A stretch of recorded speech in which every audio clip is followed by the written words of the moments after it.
Hey, it's just so Trish, and let's talk sewing machines. All right, this is an oldie goldie, and I'm going to talk to you about what to do if you find one of these and if you decide to get one, and what you kind of need to know if you come across an old sewing machine, because they are worth a second look.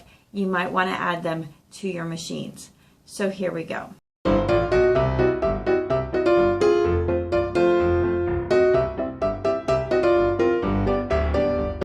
Okay, this is not my sewing machine, otherwise I would be cleaning it up for you, but it's not mine and I don't know what the intentions are of the owner. So I'm going to leave it as it is, and I'm going to walk you through the things about this machine and how to actually bring it back without going and spending a lot of money at a sewing machine shop. So the thing is with these older machines, you are pretty much guaranteed you can get them back to working. They're going to work great and they're going to last forever. Absolutely forever. Dust on it though is getting my nose going. Okay, so some basics about this machine. I'm actually getting ready to send this machine to its owner, so I wanted to get this video out really quickly. This is a Royal machine. I cannot tell you the date on it. It feels like 50 pounds. I'm not kidding you. This sucker is all steel. So here you go, if you can see it. It is all steel. Now the thing you're going to notice about it is this is the bottom of it. It's because this is meant to go into a sewing table. And it is literally all steel down here. These are all the major parts that make it work. This is why it will last forever. It is a forever machine. Okay. Ooh. The back. Oh my goodness, can you see? This is so heavy. The back is actually an Edison Motor. Yes, that's right. Made in America, 1 amp, model 21. The volt is 100, and it has the cycles. You know, it's a universal motor. I can't tell the date on this. I mean, I looked up a similar one. It was about 100, 1940s, but I promise you this is probably older than that. Okay, so, and here is the lamp base. I'm not quite sure if the lamp used to fuse on. I can't tell or not. If you have good lighting, you might actually consider removing the lamp. But it could have been an aftermarket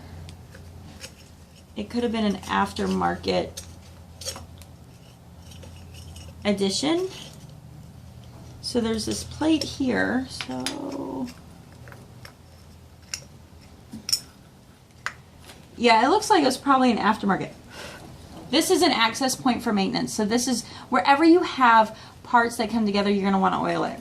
But before I get into just how to bring this machine back, let me get into the very, very basics of this machine. So this machine, you're going to be able to take it apart and put it back together without much problem.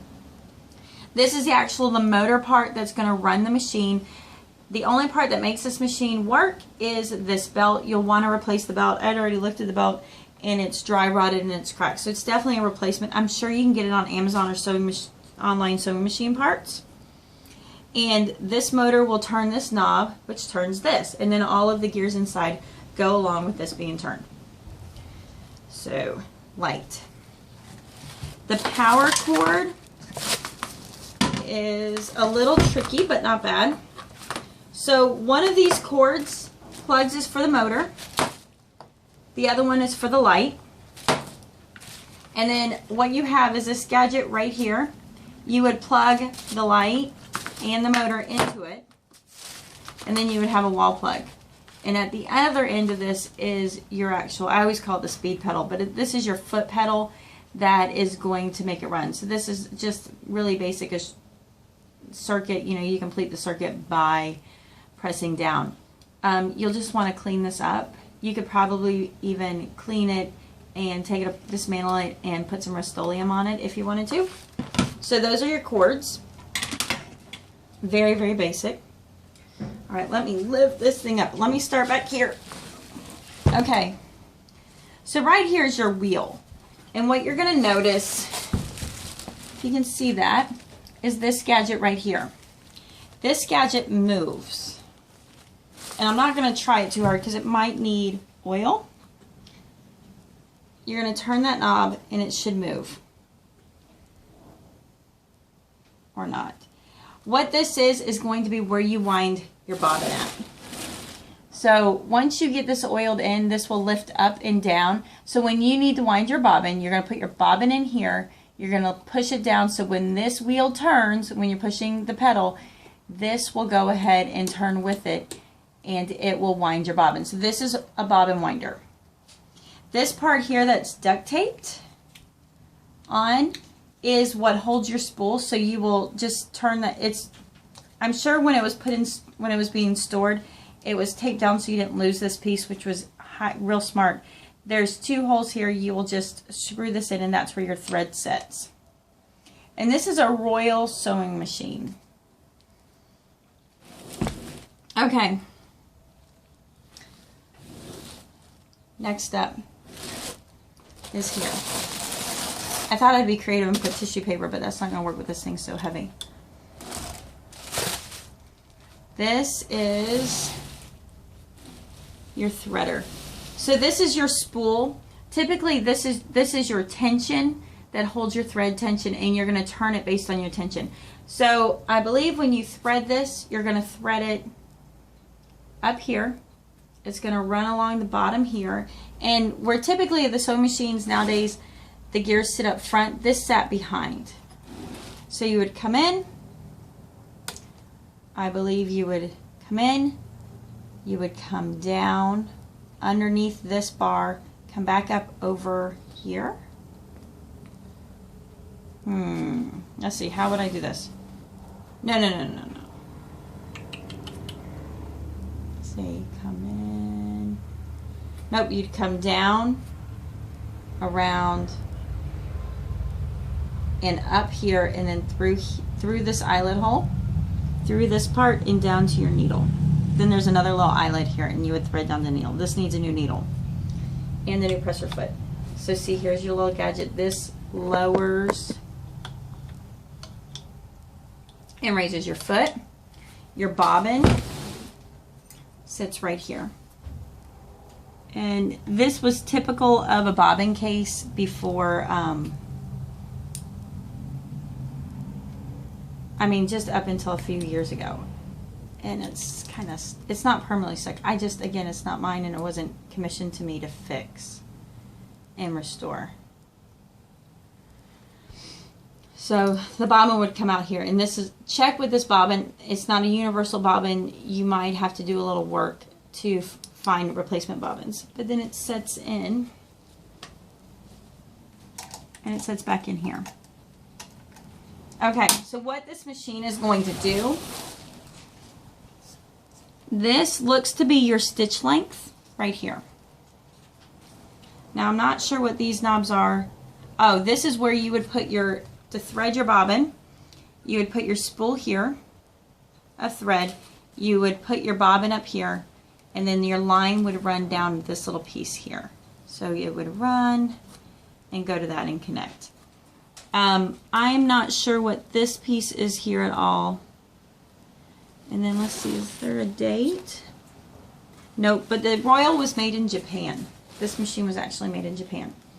Okay, so those are the basics of what this machine will do. It is just a straight stitch. If you wanted to do a reverse stitch, you would literally have the needle down, lift up your foot, turn your fabric, stitch, put your needle down, stitch two, and then lift your foot again, turn it around with your needle down, and stitch back. So it's just a straight stitching machine. This was like the powerhouse. This was when everybody wore custom clothes. They didn't go buy off the rack mass-produced clothes. The clothes were made for them.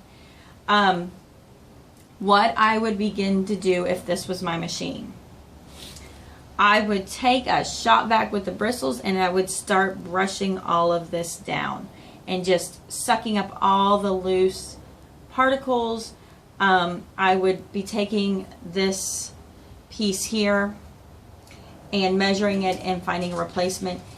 Everything that had a screw, I would then do an oil cover on this, just a basic oil that would be good for machines, and just oil all this to get all your loose pieces up, so then you're not getting things dirty. and then I would start in one spot. So I would start in the very bottom. I would not even plug this in yet. I would start in the very bottom and I would oil every joint here. Every joint, and get all this sucked up. There's cat hair. This had been sitting for a while. And I would oil up every one of these joints. And as I oiled it, I would come in here, and remember this back piece back here, I would take that off and I'd be putting oil in. There's little holes up at the top. I would be dropping oil in. All those are oil holes. You got a hole down here. You would literally lubricate this machine to the best of your ability. And then once you did that, you would begin spinning. So I'm giving it a little tug. It's only going about this far. I'm not going to force it. If I force it, I have the ability to break gears. I had a other machine. That one was probably in the 60s. It had been in a shed for over 2 decades. And as I worked through oiling all the gears to get it to finally move, I had neglected that there was a plastic gear in the bottom.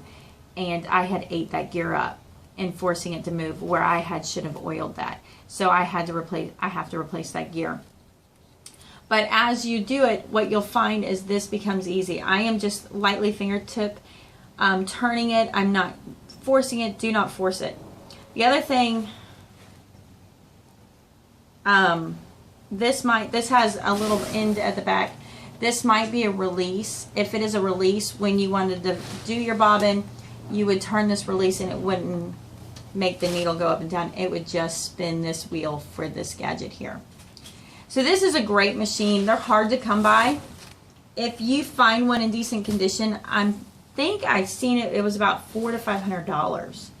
But seriously, workhorse. This would do a majority of your sewing. It's not going to do all your pretty stitches, but you know this thing is going to work. And if you ended up in a power outage, a lot of these older machines have been repurposed. And what they'll do is they'll build a little box for it to sit in, and they'll repurpose it with a hand crank. You could literally take and not plug this into power, and you could put a hand crank on here and hand crank sew without electricity.